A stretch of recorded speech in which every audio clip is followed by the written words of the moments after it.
Flower नहीं fire है, नाम करुण नायर है। तो आईपीएल के इतिहास में अगर किसी खिलाड़ी के कमबैक की चर्चा आगे कई सालों तक रहने वाली है तो उस खिलाड़ी का नाम है करुण नायर, जिसको दुनिया फ्लावर समझने की गलती कर रही थी। आज उसने पूरी दुनिया को पुष्पा वाले अंदाज में बता दिया कि फ्लावर समझे क्या, फ्लावर नहीं फायर है मैं। और अब तो पुष्पा 2 आने के बाद ऐसा लग रहा है कि करुण नायर सिर्फ फायर नहीं वाइल्ड फायर हैं, क्योंकि उन्होंने मुंबई इंडियंस के खिलाफ दिल्ली में वो कर दिखाया जो इससे पहले कोई नहीं कर पाया। लंबे समय के बाद करुण नायर को आईपीएल में अपना दम दिखाने, अपने बल्ले का लोहा मनवाने का मौका एक बार फिर मिला और उन्होंने भाई साहब क्या खूब धमाका किया है। सामने बुमराह थे, हार्दिक पांड्या थे, दीपक चहर थे, जो आता गया हमारा वाइल्ड फायर करुण नायर उसको उड़ाता गया। तो क्या किया करुण नायर ने, आपको बताते हैं। मैं आपको बताऊं, सबसे पहले तो 3 साल के बाद करुण नायर को आईपीएल में कोई मैच खेलने का मौका मिला। 3 साल का लंबा इंतजार, उसके बाद करुण नायर आया।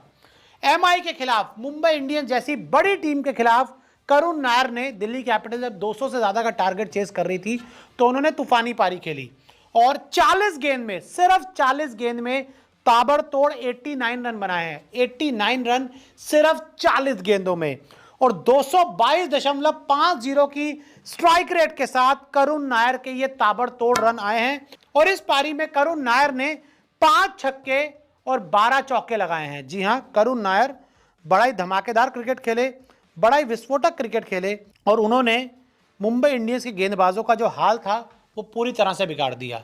देखिए, करुण नायर ने कुछ समय पहले, साल ही हो गए होंगे, पहले लिखा था कि cricket give me one more chance, और क्रिकेट ने उनको चांस दिया।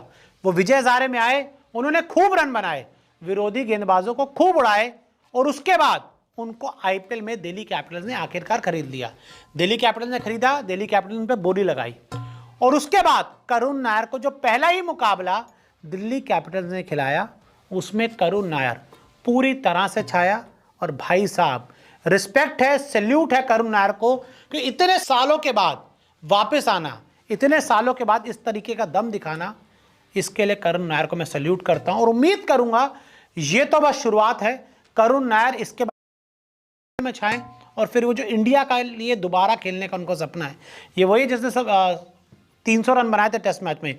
वीरू भाई के बाद दूसरे भारतीय 300 बनाने वाले, लेकिन उसके बाद गुम से हो गए थे। लेकिन ठीक है, क्रिकेट है, अगर आपसे कभी कुछ छीनता है तो वापस भी देता है। और देखिए किस तरह से विजय हजारे और आईपीएल के जरिए आपको वापस मिलने का मौका है। तो ऐसे में करुण नायर को बहुत बहुत बधाई हो कि इस तरीके की जो पारी उन्होंने खेली, कमबैक पे पारी खेली, उन्होंने सभी का दिल जीत लिया। तो आप देखिए, मैं तो करुण नायर का फैन हो गया। आप करुण नायर की पारी पे क्या कहेंगे, हमें कमेंट करके जरूर बताएं।